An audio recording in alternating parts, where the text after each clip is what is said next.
Welcome to Birta Calanka TV. It's only right Birta Calanka sets off the first episode with his staggering yet intriguing journey from Somalia to Canada.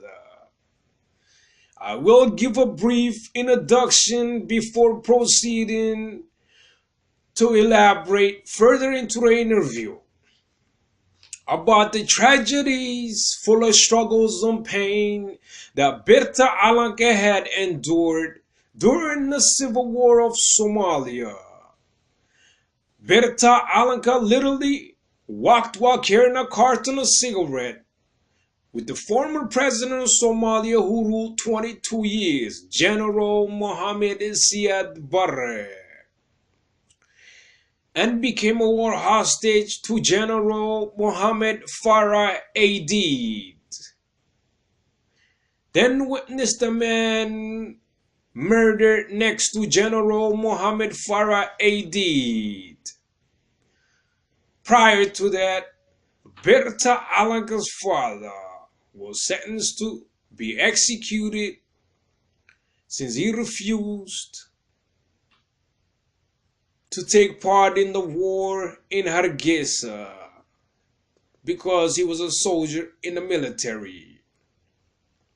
On top of that, Birta Calanka's father, his grandfather, was the former president of Somalia who ruled for 22 years prior to the civil war, General Mohamed Siad Barre. This made them public enemy number one in Somalia. Birta Calanka was witnessed the civil war in Mogadishu, then escaped the atrocities that followed after throughout Somalia by making a U until their last resort became crossing the border into Kenya by foot in a short notice before a war broke out in the town they were residing in. Birta Calanka came and lived in 4 different refugee camps in Kenya. The first one was across the border in Alwak, Kenya, where people were excrementing worms. There were worms in their feces. And the third biggest refugee camp, which Birta Calanka was in, jigger fleas made barrow in their toes. Jigger fleas is a pea-sized bug that goes into your toes and eats you off. Your toes have to be cut open to get them out. It could go into your toes and under your feet, and it can get as bad as having your feet amputated. In the 4th refugee camp, Birta Calanka became homeless and suffered from malaria. Then moved back in the 3rd refugee camp where he became homeless again and learned to survive on his own. Then came to Canada where he dropped out of school after elementary.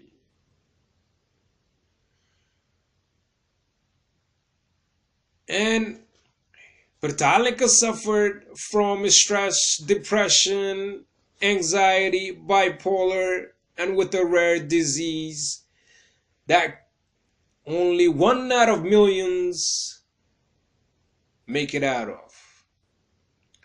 Doctors informed his family that if he survives the next 24 hours, he could be among one of those lucky ones. And his healing will take a long time.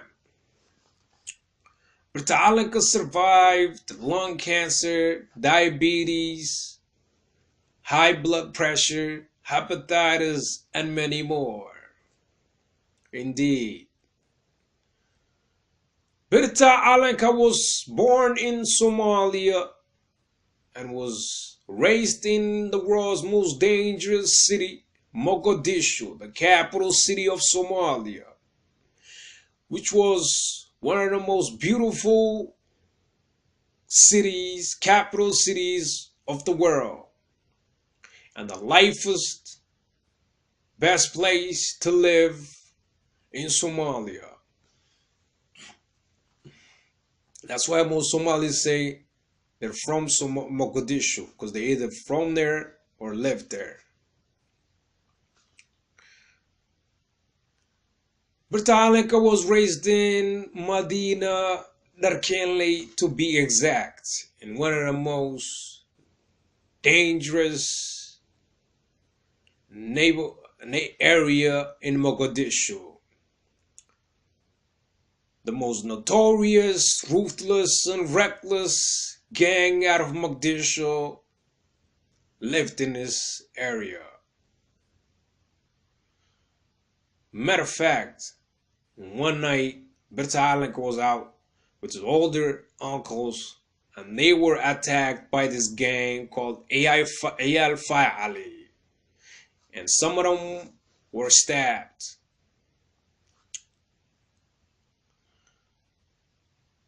Darkenley is the most ghetto spot in Mogadishu. We got running water right before the Civil War. There was no electricity there. We didn't have lights. There was no TV. The roads were not concrete. And we had the biggest animal market in our area, like where they sold meat and slaughtered animals.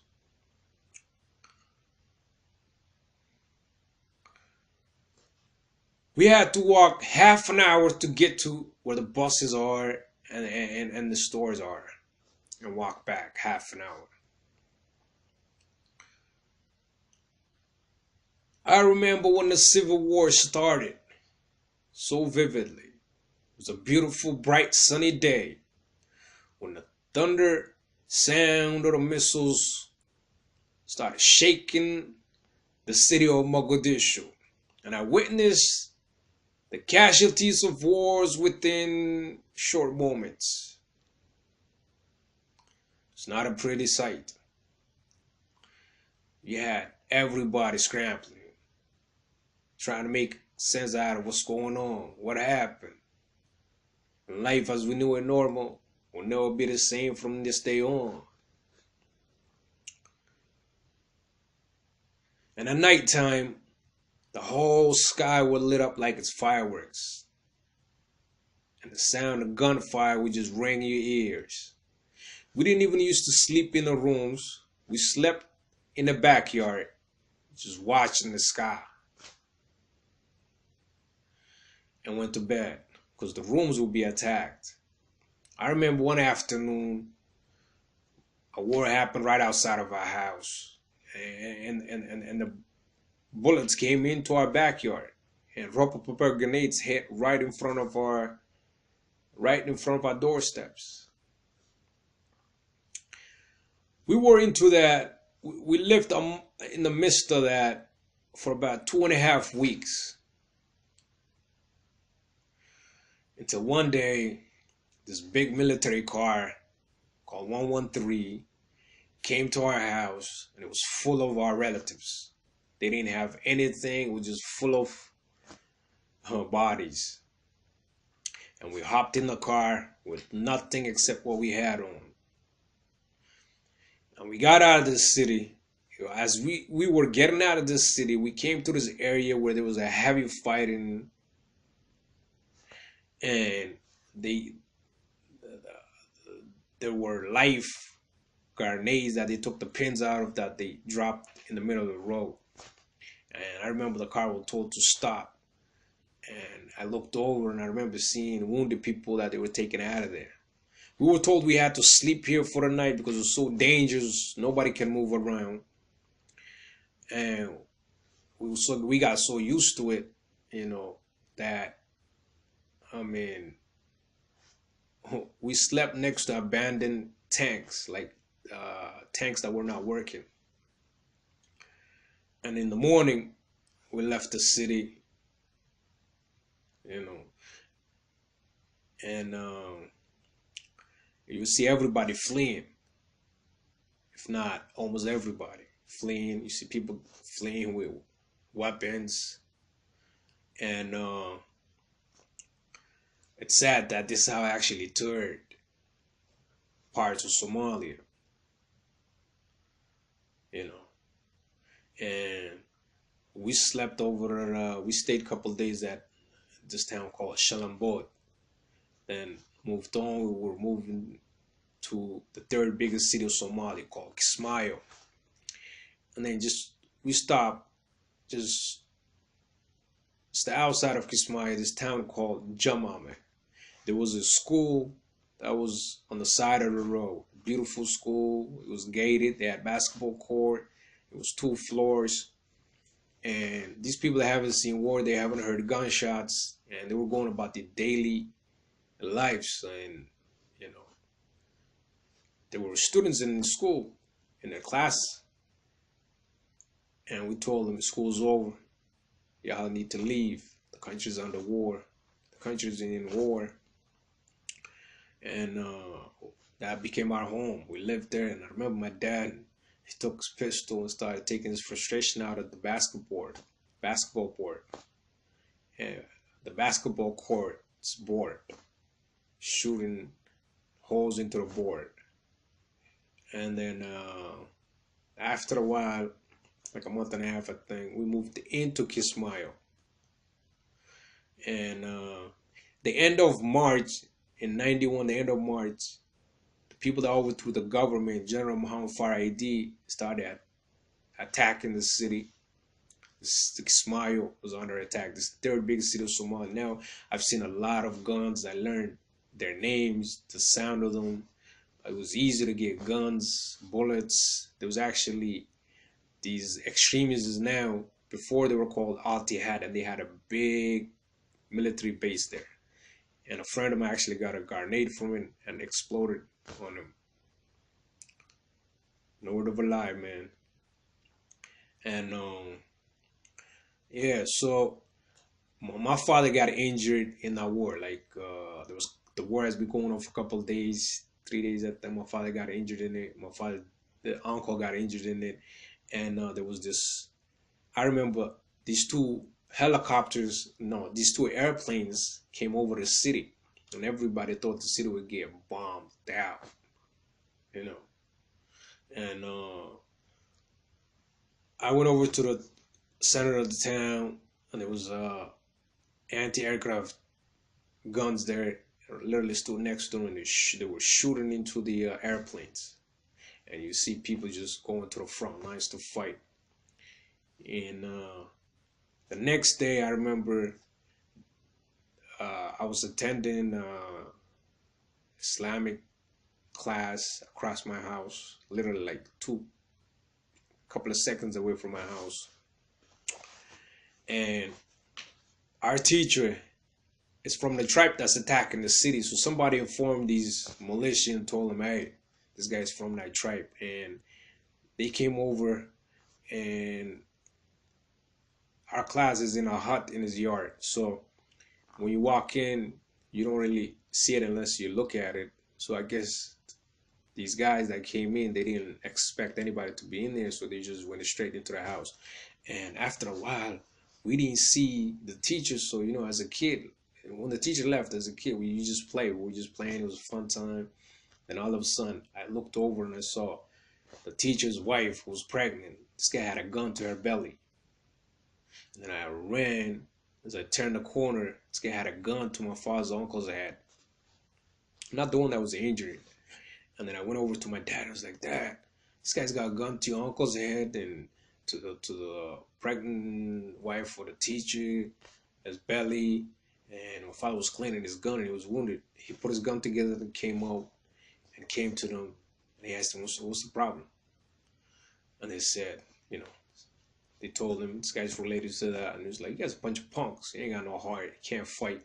Go up to the front lines if you guys really want to kill people. and fight. They got mad and they turned their guns on him. And I ran back. I told my mom. She told me go get help. By the time I came out, tried to come out of the house, this guy already made a defense in front of the house.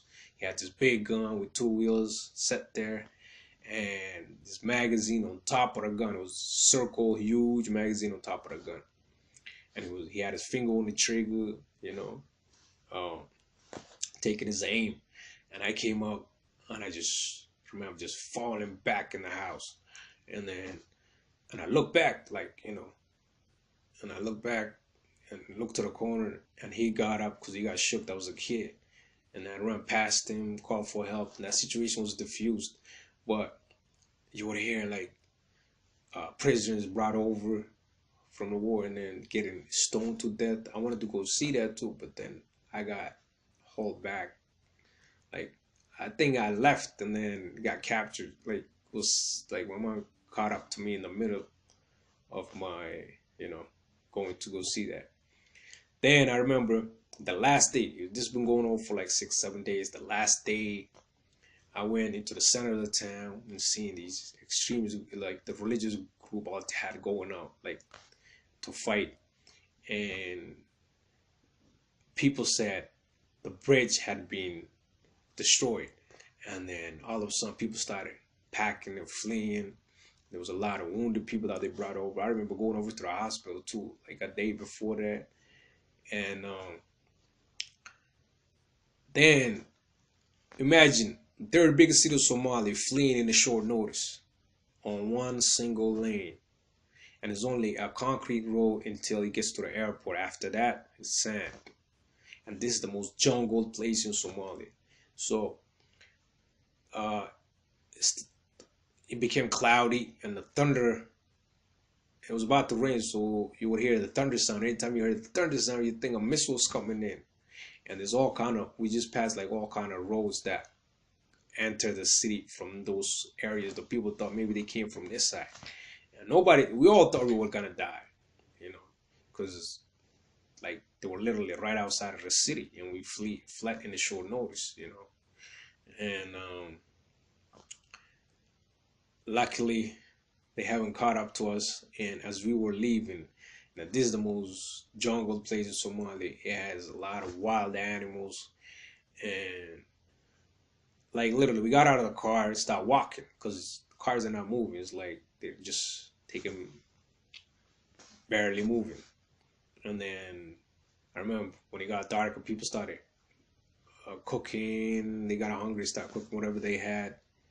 And when they got out and started cooking, you would hear somebody's got, because it's so jungled up, like you can't even see around you. You'd be like, a lion just took this, somebody just got taken by a lion. It was that crazy, you know.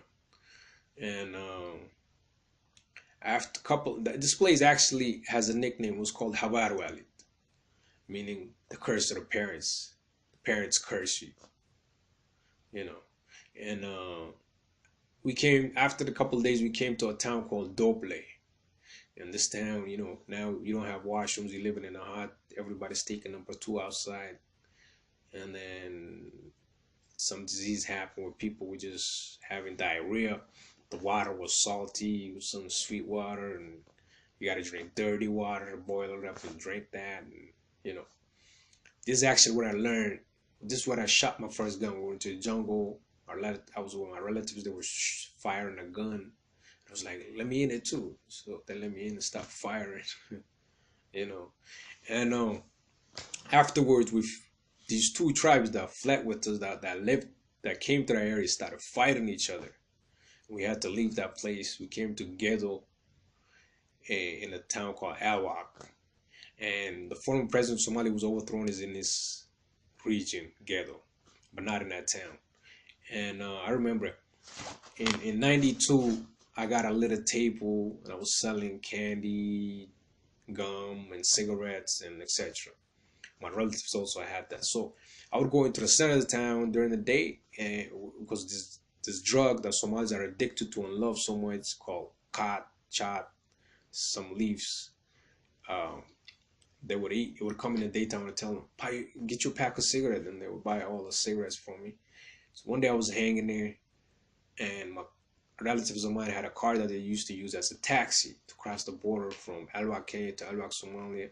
I used to go up on that car and sit on the top. And one day I didn't go with them, and the car got ambushed. And where I used to sit, the car, I guess they wanted to rob the car, and these guys drove off, and then they got shot up.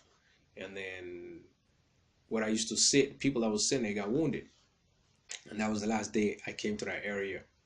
I wasn't allowed there anymore. So I'm sitting in front of my house, and this is 92, I think April. Mohamed Siad Barre came into the town we were in. He was getting chased by General Mohamed Farah Aidid. And I witnessed one of Mohamed Siad Barre's son get carjacked at gunpoint. He was driving a luxury Toyota SUV, and this colonel they call Abbas in that town took the car from him, and they cut the top of the car off. They wanted to put some kind of a gun on it. They took the car back after, but you know, I seen that. And one day my dad was like, I was sitting there, was like, bring your cigarettes, I'm gonna introduce you to some people. So he took me to the house Mohamed Siad Barre was staying at. And Siad Barre didn't have army, he had bodyguards. There was only 2 cars of 50 caliber trucks that were there. And I went over there and started selling my cigarette to them. Then afterwards, Mohamed Siad Barre himself came out for a walk with my father. My father was talking to him as he was walking for an exercise. He had his hand back like this. My father called me over. He was like, come here, man, I want to introduce you to someone. So I came over. I had my carton of cigarette in my hand. And my dad's telling his grandfather that I'm his son, you know. Talking to him, laughing. But Siad Barre haven't said any word to me. He just looked at me and once and just looked forward.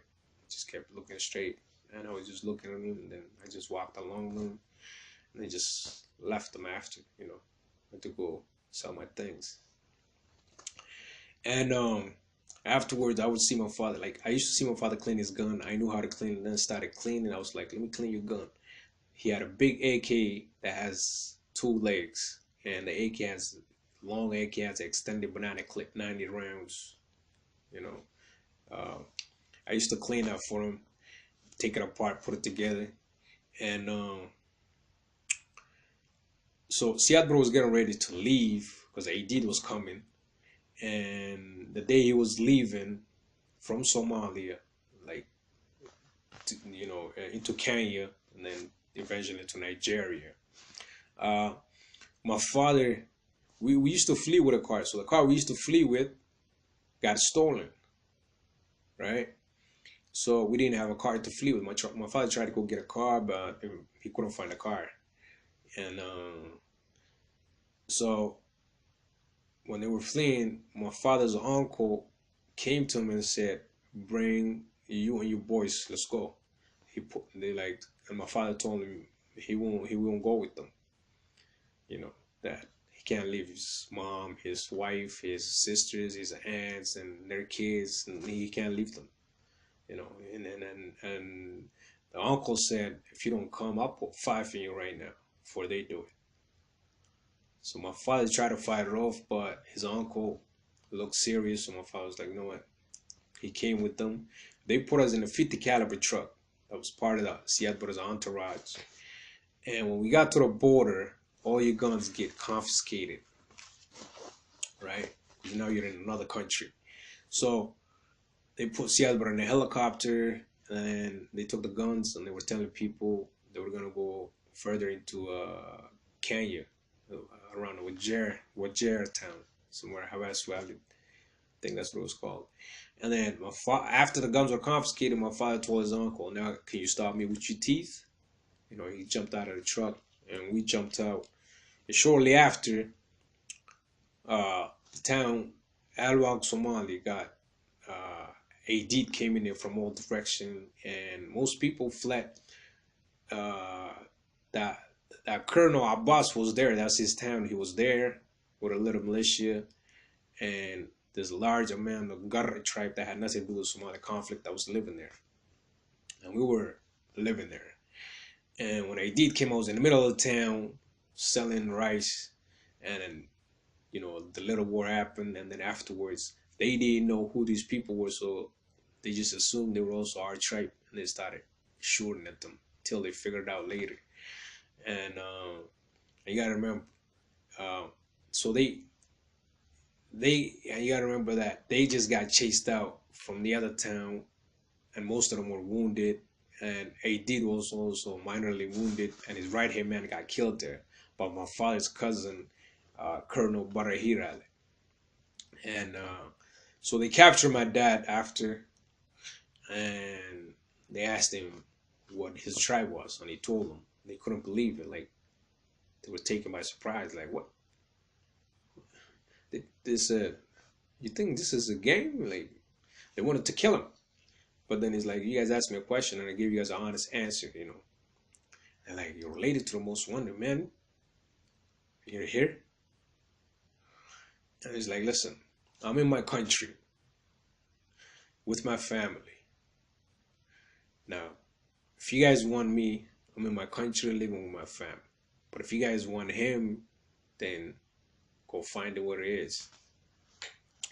So after, like, they wanted to kill him, and then they started making fun of him, kept making fun of him. My dad got mad and told him, listen, if we capture one of you guys, we either kill you guys or let you guys go. So either kill me or let me go. And one of the older guys said, well, okay, tell us people from your tribe, like the older heads. And then he named them. Then the older guy called another older guy, and that guy happened to be married. His brother was married to my father's first cousin.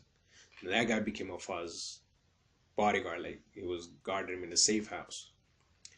And actually, that guy, this guy's brother, he was married to my father's first cousin. Their wedding happened in our house in Mogadishu. So he started safeguarding my dad. Then my dad's sister's husband is from their tribe, but like, he's from the Hawiye tribe, but my uncle's tribe is Abgal, and these were Habargidir, and they were having a problem, which later became serious war in Mogadishu.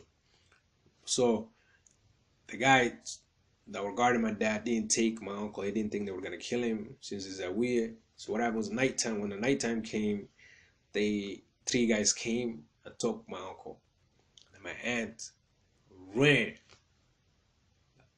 like so fast that she went to the house where this guy was at, guarding my dad, and she told him what happened. The man came running and started firing in the air to get their attention and screaming. And luckily, he got there in time and saved my uncle. So the Aidid militia, they were wounded. A lot of them had patches on them. They wouldn't tell, like, they wanted to get one of each other's attention. They would fire up on each other to get each other's attention. And I remember Aidid was doing a lecture one day in the town, like right in front of us, because we were living in the center of the town. And the majority of the people that lived there was the Barre tribe, and they had nothing to do with the conflict in Somalia. So, and the people that were there, he was lecturing them. And this Barre guy with his AK-47 came and it stood next to Aidid. And Aidid's soldiers looked at each other's back, firing on this guy and killed him on the spot. So I seen that. Then the guy that was guarding my dad told my dad that you guys need to leave this town. Your people are coming. They could attack us, because they weren't even sleeping in the city at nighttime. They would sleep in the outskirts, and in the daytime they would come in. So told them, you guys need to leave. We getting a feeling that something could happen. And the afternoon that we left, we crossed over to the Kenyan border in a refugee camp there. And the people that were there before us didn't even get any food from the government of Kenya until white people came that day when we got there and gave us some rice. So we were lucky. We came in the right time. And when the sun was about to set, that town got attacked. and we were just watching the fireworks again. And the missiles from that actually came into the camp, into the camp. You know, luckily nobody was hurt. And I don't know what kind of feed they were feeding us, because I haven't experienced this, I haven't seen anybody this happened to while we were in Somalia throughout the year and a half of the civil war there.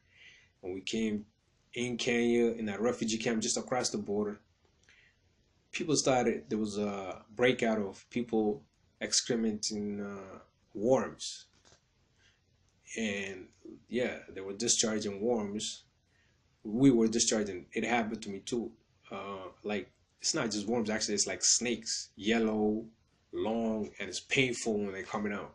Because they're biting you, eating you up, and long snakes. Yeah. So I don't know what kind of food they were feeding us.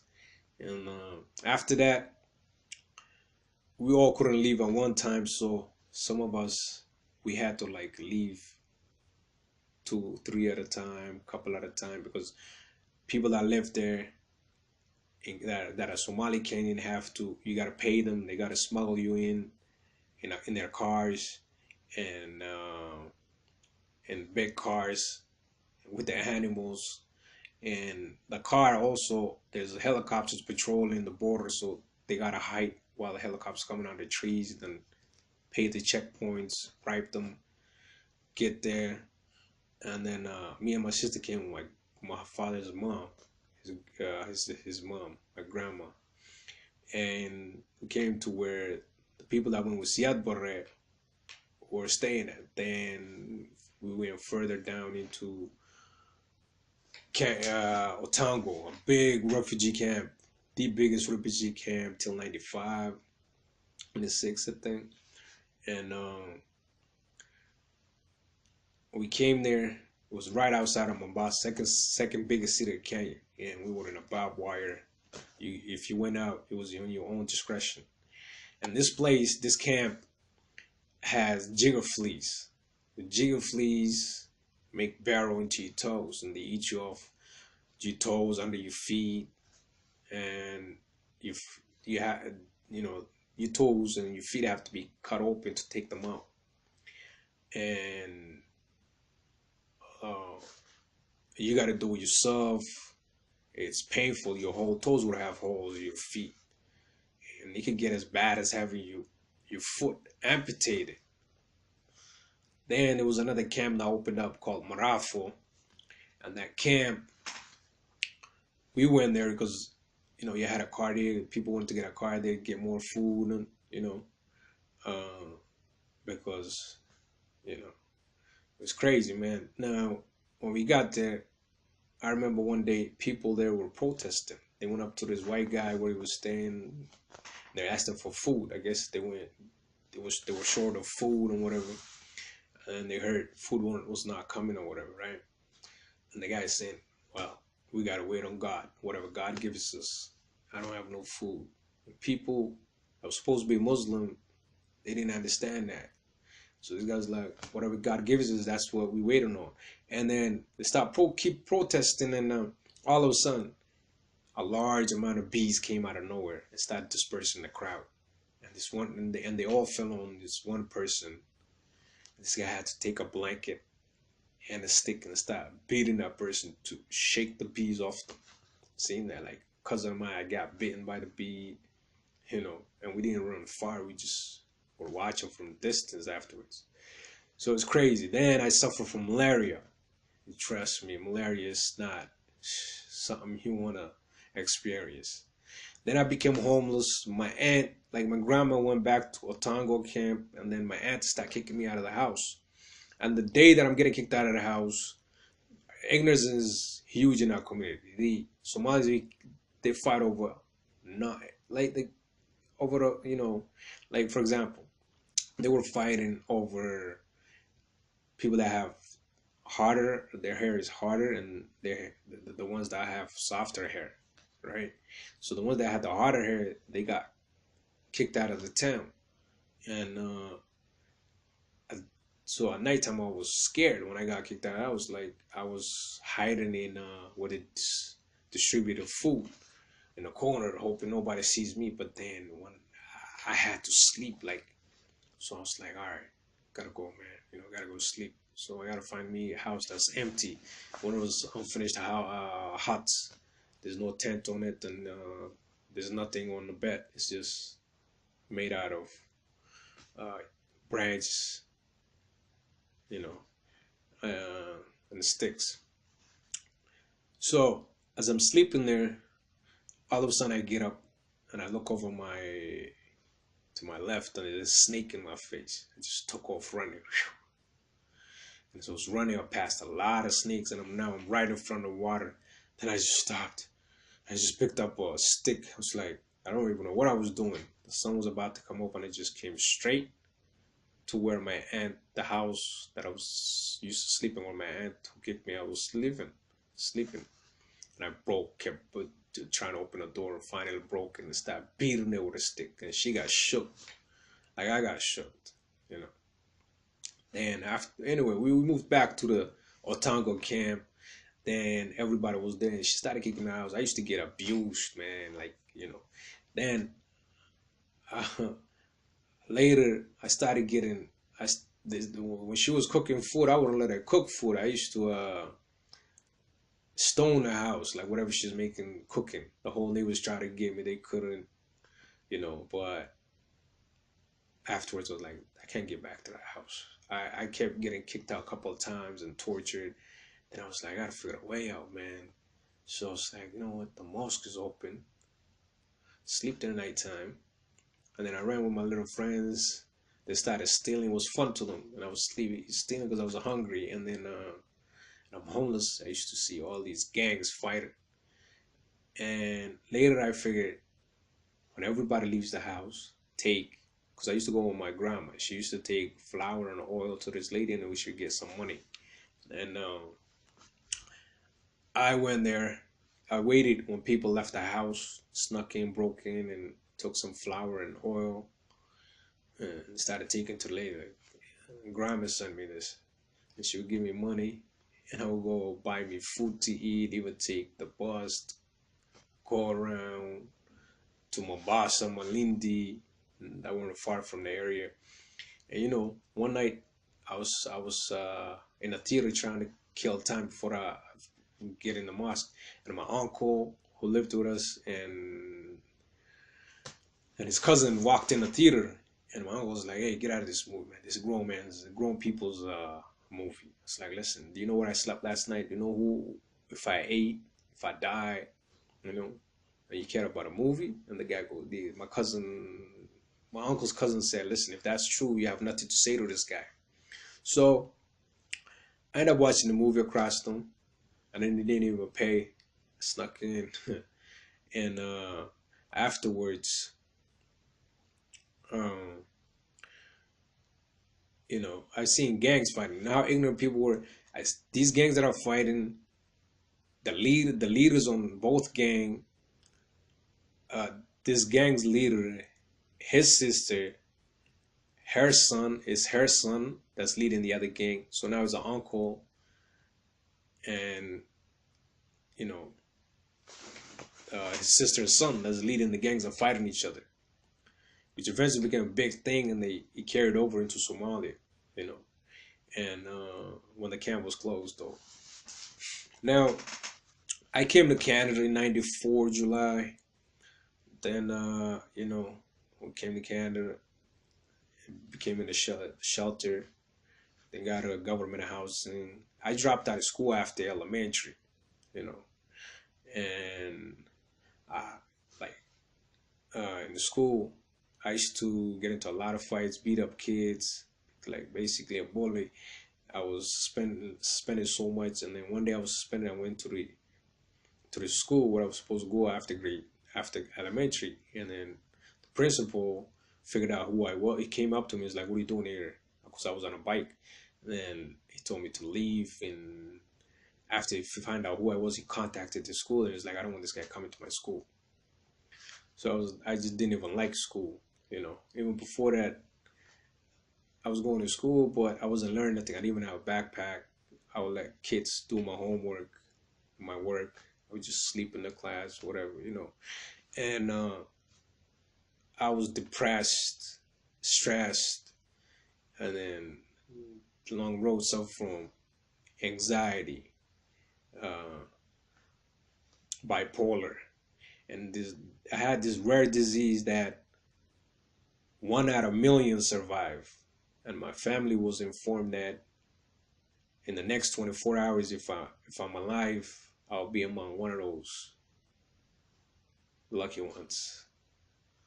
And thank God, alhamdulillah, I made it. And they said my recovery will be a long time. It will take a long time.